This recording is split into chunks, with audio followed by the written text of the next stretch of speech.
Tim Burton's films are invariably a mix of the eccentric, gothic, surreal and abstract. Johnny Depp, a long-time collaborator, has said of his friend that, quote, "He's an artist, a genius, an oddball, an insane, brilliant, brave, hysterically funny nonconformist." Doesn't leave much out, does he? Born in Los Angeles, now a resident in England, Burton began his career as an animator for Disney, which he described as being an artist and zombie factory worker. He went on to make films like Pee-wee's Big Adventure, Beetlejuice and the haunting autobiographical Edward Scissorhands, and more recently Charlie and the Chocolate Factory and Alice in Wonderland. He's been in Melbourne for an exhibition of a lifetime's memorabilia, including sketches and models related to most of his films. The original exhibition at New York's Museum of Modern Art was an enormous success. Only Picasso and Matisse drew more people. I spoke with him in Melbourne. Tim Burton, let's start with the exhibition. I understand that when the museum curators arrived at your front door and started going through your drawers and your cupboards, that their immediate reaction was a bonanza.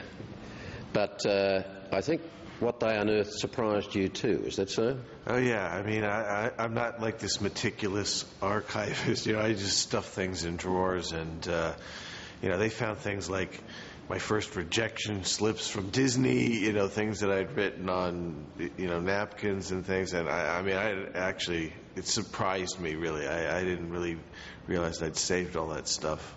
You said in a Rolling Stone interview nearly 20 years ago that as a child growing up, drawing was a refuge for you, that you always felt distant from your family but close to Edgar Allan Poe and Vincent Price and many monsters from many bad movies, that you took sanctuary in the confines of your own imagination. That sounds like an somewhat isolated childhood in terms of the human connection around you. Is that so? Yeah, I think a lot of it had to do with the time. It's kind of sort of late 50s or 60s American suburbia. And, it was a kind of culture that wasn't very, tactile or emotional, and so I did feel, and I don't know how much time you spent in, let's say, Los Angeles or wherever, but it's a quite isolating city, I don't know, because it's so spread out or whatever, you don't really feel connected to people or things very much. So I think all of that kind of helped create that feeling of isolation and retreating into your own fantasy world, your own mind. What inspired Beetlejuice?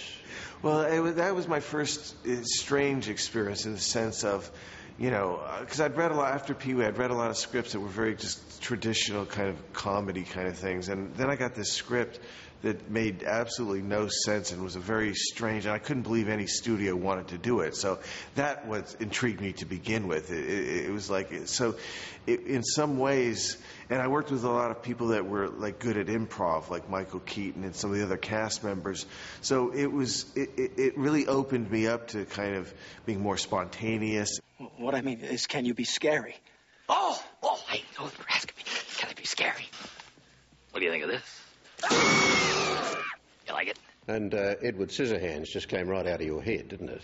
Yeah, that really is probably one of the more personal ones to me, just because that was how I felt as a teenager and young adult and, adult as well, that sort of, and that goes back to my love of sort of classic monster movies where, the monsters are actually the more emotional characters and, they may look a certain way, but inside they have a whole other emotional thing going on. So that's probably one of the more personal ones for me. But autobiographical in many ways, wasn't it? I think you've said that you went through a period where you didn't want to touch anyone, you didn't want to be touched. Yeah, I felt very flinched because, again, not coming from a very tactile family, I had a lot of Italian friends, and you'd see the Italian, their families always hugging each other and kissing each other, and I didn't really have that in my background. So if somebody came and tried to hug me, I would kind of flinch or, just wasn't used to that sort of tactile behavior. So again, that sort of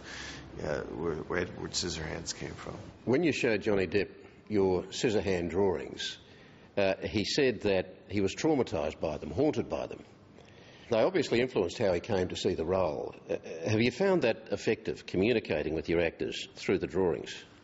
Well, some. I mean, because my drawings are not very sophisticated, so I've always been lucky to work with certain collaborators that can just look at something not very accomplished or crude, and get the feeling of it. And because it's that's why I don't do storyboards. It's like when somebody can look at something and it be crude and rough, but get the essence and feeling of it, that I know is a good collaborator for me. Somebody that gets it. It's out of here. It's history. In a 5-run inning and blow this game to pieces. I'll be darned. That's why I wanted him for Edward Scissorhands, because I remember him, he was like a teen idol at that time, kind of the sort of equivalent to like the Twilight people, but he didn't feel that way, and that's why I knew that I just had the sense that he would get Edward Scissorhands, don't judge a book by its cover kind of a issue, and it would get the emotion of that character, and he likes to. He's much less a movie star than he is more of a weird character actor, like a Boris Karloff or, old horror movie actor, that likes to transform themselves into other characters. And so there's that connection with him that I really appreciate. You once said, and I think again it was in that Rolling Stone article, that you talked about depression that's always hung over you at some level or another. Now, that was back in 1992. Is that still the case? And how has it affected your work, or how has it been affected by your work? Yeah, well, I feel sort of like a, optimistic pessimist, or, a happy manic depressive. I do have, as everybody does, their mood swings and things, but I feel like I've leveled out a bit since also having children. That's sort of leveled me out a little bit more, I think. But, those feelings that you have early on in your life, I think they always remain with you, no matter how, secure or happy you are in your life, that those feelings that you had early on stay with you. You talked once of a kind of darkening grey, like a fog rolling in that was getting darker as it came. I mean, can you just articulate for me what that can be like for you? Because there's a lot of people out there who suffer depression and who feel there's something wrong with them for feeling it. The key is to try to come out of yourself a little bit, and when those feelings come, when those feelings come on or came on, after a while I could recognize it, and I think that's when what I try to do is just sort of mentally kind of step out of myself a little bit and go, okay, here it comes. Acknowledge it and know that it's coming, sort of then the fog roll through, as fog does, and so I think I've learned to try to acknowledge it and just let it come and pass, and usually, thankfully, it does. So have you just tended to take life as it comes? You've had no grand plan, and is that how you see the rest of your working life? Yeah, you know what? That's what I love about life. And, it's easier early in your career because everything's a surprise. As you go along, it's harder to get surprised, but it's the most fun to me is to be surprised with life. And that's always something I'm looking for is, a nice surprise, or something that's special. That's why this like this exhibition. Absolutely. It's not something that I sought out to do or said, I'd love to have a exhibition somewhere. They came to me, and here it is. And so that's an amazing surprise, And so I've been quite lucky with surprises lately. Tim Burton, thanks for talking with us. Thank you so much. Thanks.